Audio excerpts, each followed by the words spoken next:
Hello everyone, I hope you all are having a wonderful day. Welcome back to the YouTube channel. My name is Rachel Langston and I'm a craft producer for makersgonnalearn.com, your ultimate die cutting community. If you do not know who we are or what we do, click the very first link in the description below to learn how you can become a member with us today. We offer amazing benefits and endless inspiration, education, and motivation for you guys to learn your die cutting machine.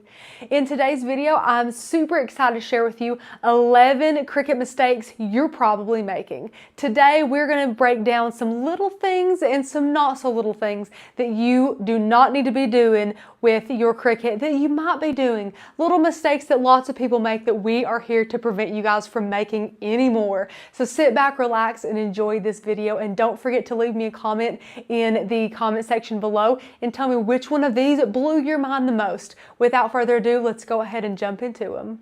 Number one, you're probably using the wrong mat. Lots of things can happen when you use the wrong mat. A lot of fails can happen in a lot of different ways. There are 4 different types of Cricut mats, and we do have a video all about what the colors are, what do they mean, which material you should use them with, and I will link that down below. But as a quick bullet point rundown, the blue light grip mat is the least stickiest. That should be used with things like vellum and super thin, super light cardstocks. Next up is the standard grip mat, which is green. That is the green mat. That should be used with your vinyls, your HTVs, your thicker cardstocks and such. You have next up the purple mat, which is the strong grip mat. That is the very, very, very sticky mat that you mostly just need to use with glitter iron-on and then chipboard and basswood and balsa wood and things like that for the Cricut maker. And the last one is the fabric grip mat, and it is what it sounds. The fabric grip mat is the pink mat that is used for fabric, felt, bonded fabric, all kinds of stuff for the Cricut maker's rotary blade or the Cricut Explorer Air 2 to be able to cut that Cricut paper thin felt and leather, which it does so with the fine point blade. So those are all the mats. That is a rundown. If you want a little bit more detailed of a description, click that link down below. I will post that in the comment section. But using the wrong mat is very common. A lot of people do it and it's a no-no. You don't need to be using the strong grip mat when you use cardstock. You'll curl your paper, you'll ruin your mats, you'll ruin your material, you'll ruin your project. Just get educated and make sure you know which mat you need to be using with what material you use. Us here in the studio, we mostly use our green standard grip mat and the strong grip mat. Those are the 2 mats we use the most for our daily crafting, if that helps you all. So yeah, make sure you're using the correct mat because a lot of people don't. The next mistake you guys might be making is throwing away your mats. We do not want you guys to throw away your mats. There is life left in those mats. And what we mean by that is clean them. We have several ways to clean them, but the favorite is baby wipes. I would demonstrate it, but it's so easy. Literally, get a baby wipe and wipe off your mat. You will be amazed after a few minutes of dry time at how sticky your mat is again and all the life left in it. So we never want you guys to throw away your mats unless you snap it or it's just too far gone. But definitely before you throw them away, try and clean them because it can be super handy and save you guys money in the long run. Tanner actually has an incredible video about not 1, not 2, but 3 different methods in cleaning Cricut mats, and you guys can watch it and decide what you like best. He uses baby wipes, Dawn dishwashing detergent, and LA's Totally Awesome Cleaner, which you can get at the Dollar Tree. So definitely click that link in the description below and see how Tanner cleans all of the mats in the studio. And you guys can decide for yourself which one you like the best. But never, ever, ever throw away your mats.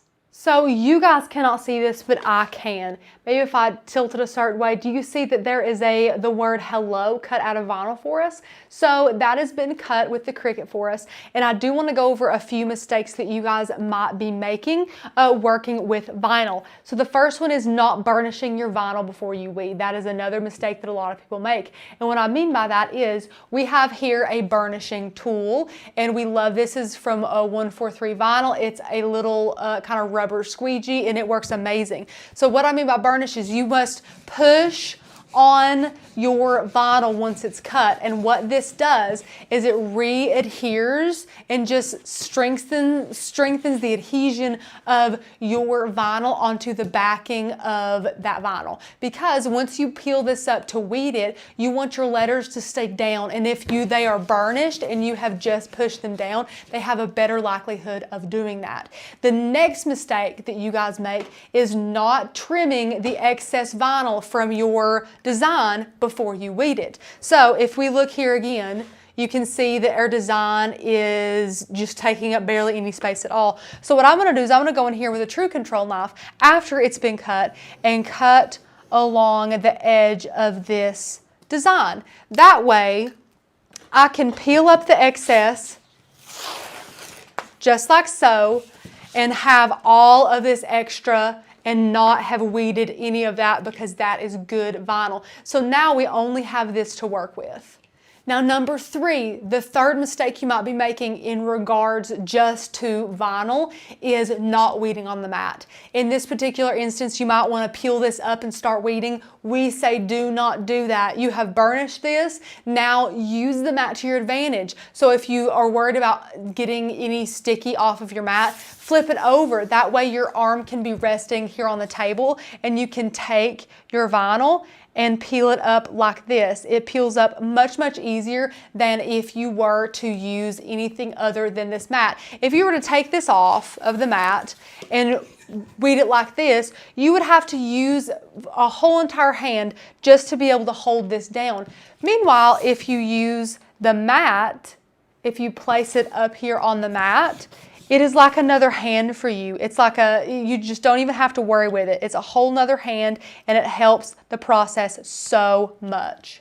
Always, always, always weed on the mat. We can't say it enough. We love weeding on the mat. It is always worth it every single time.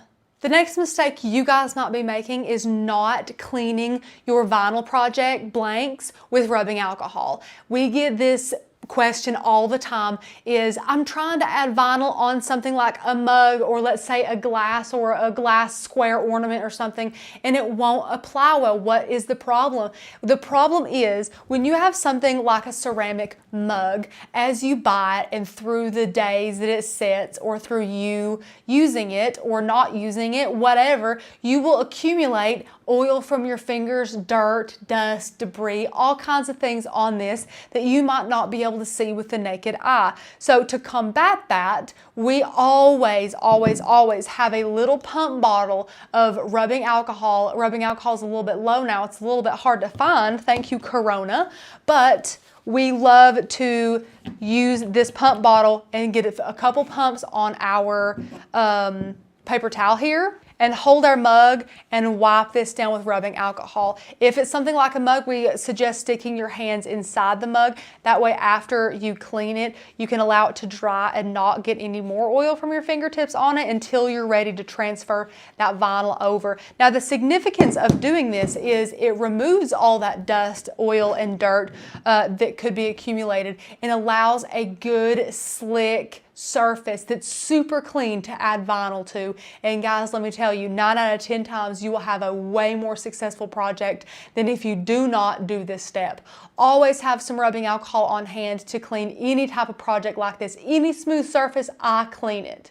The next mistake you're probably making is a big one, guys. This can mean the difference between a successful project and a project fail, because a huge thing that we get asked is how do you properly size cut files to projects, to blanks like this? So the mistake that you guys are probably making is not representing your project dimensions in Design Space, whether with a shape or a basic shape or something like that. So for instance, you could do this with a frame, with a t-shirt, whatever you want to do. For instance, today we have a 9-inch paper mache wood round. So this, let's just say we're going to paint it and put a decal on it. So what you want to do is take a 9-inch circle from Basic Shapes in Design Space and size it to 9 inches, the exact dimensions of your circle here, and then that is how you size your cut file in Design Space. It's foolproof. You get to basically see your project in Design Space, how it's going to fit on here on the circle, and have so much more success.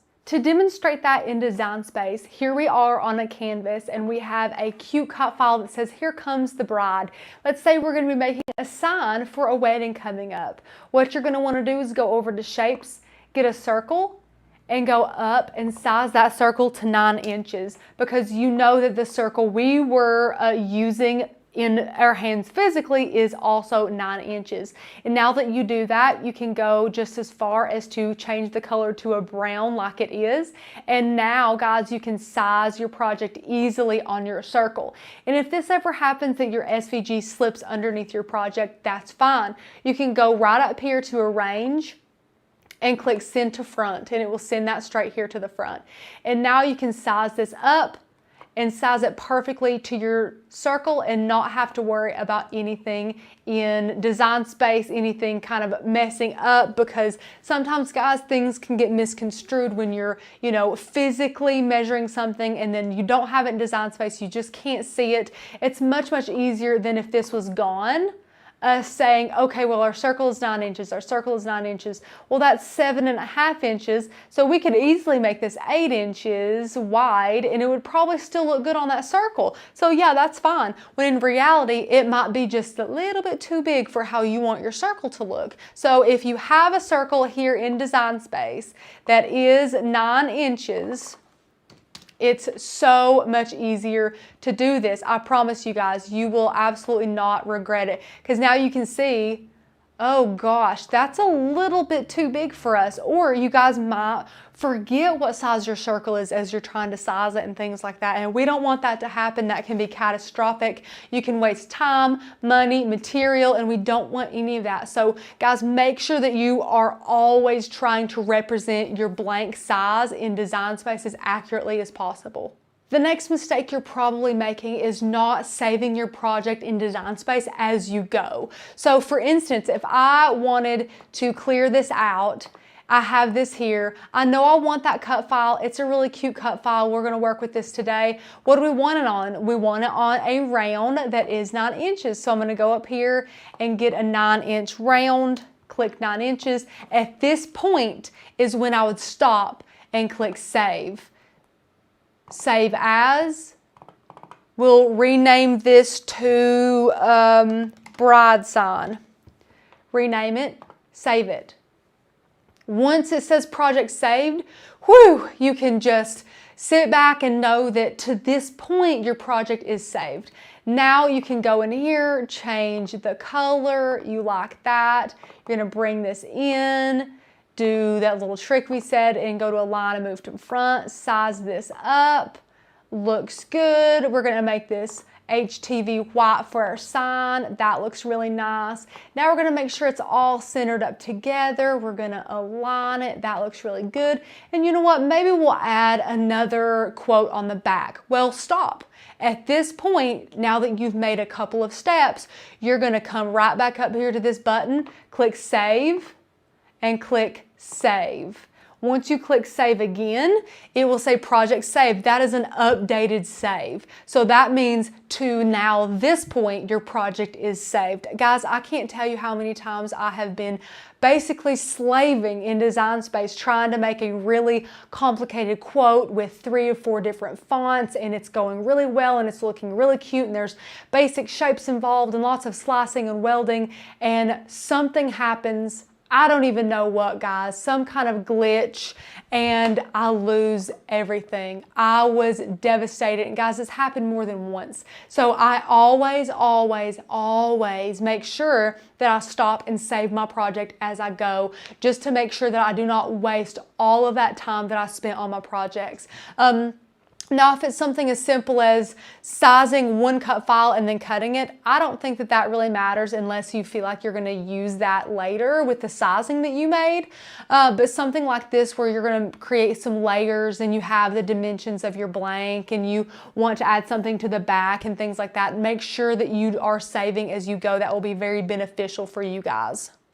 The next big thing that you guys are not doing, and I know you're not because I can see them. I can see your projects. I can see all of the projects that you make where you make this mistake. You guys are not kerning your cursive fonts. This is a big no-no. You need to be kerning every cursive font that you work with. Here is an example. I will go over here to text and I will select, let's do Ballin. This is a good cursive font for Makers Gonna Learn. We'll say hello there. Now here you can see this is not kerned.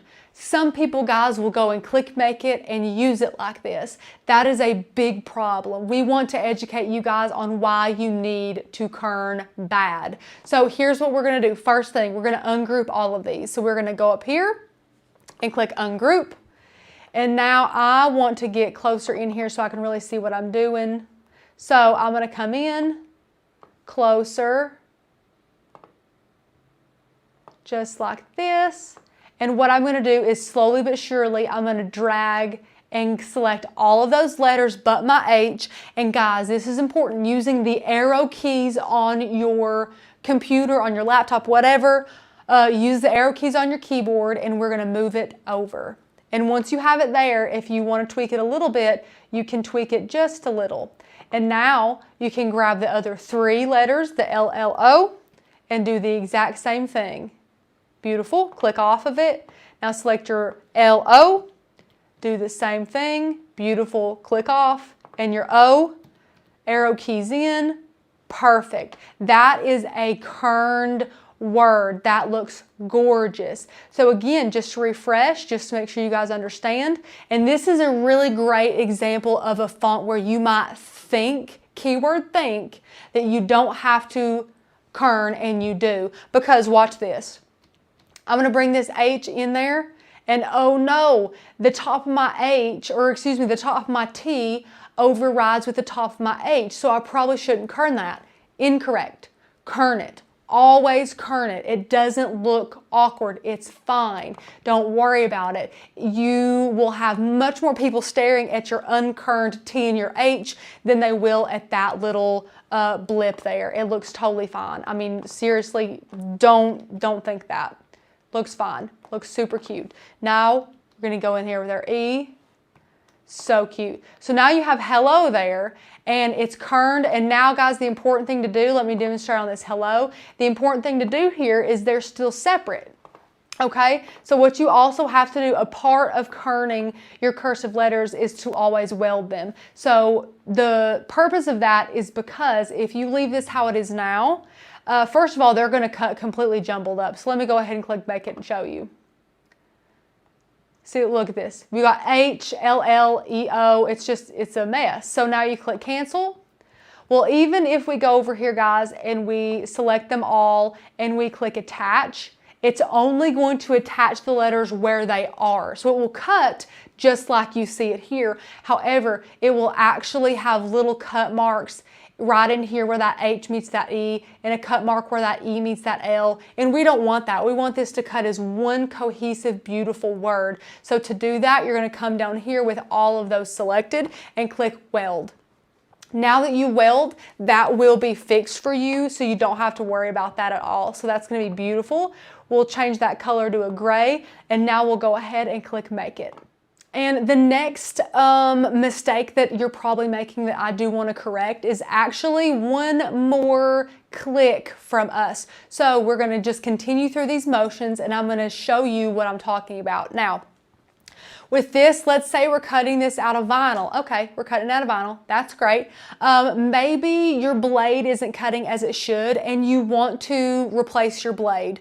Well, let me tell you, before you replace your blade, you need to start using more pressure. If you start using more pressure, you can extend your blade's life for several weeks by just switching your pressure settings. So I do have a video all about changing your pressure settings that I will link down below, but here is a simple rundown. If your blade is dull and not cutting well, before you change your blade, switch your setting to more, and you'll do that every single time you make a project after you select the material. So I just selected premium vinyl, and now you can see this drop down menu here that says pressure.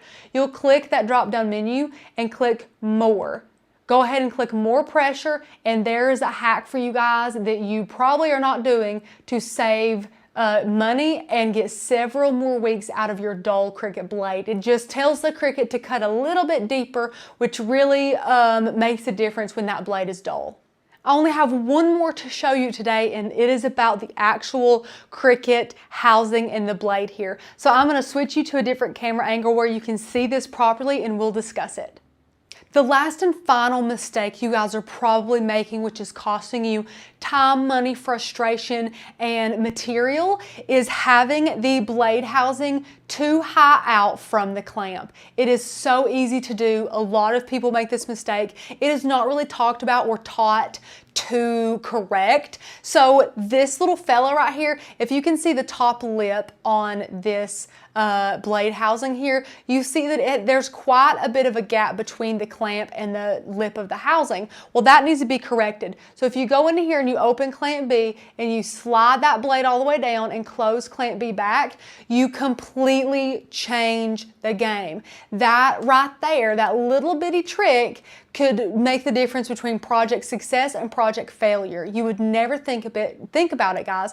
But if your blade is higher, then your blade cannot cut as deep as it is meant to, and you will ruin materials and think that maybe your blade needs to be changed, so you keep replacing your blades, which is wasting money and awful things like that. Maybe you're creating an order for somebody who's actually purchasing something and you can't complete it because for some reason your fine point blade will not cut correctly. Well, that is why, guys, make sure that your fine point blade is always pushed completely down in your housing.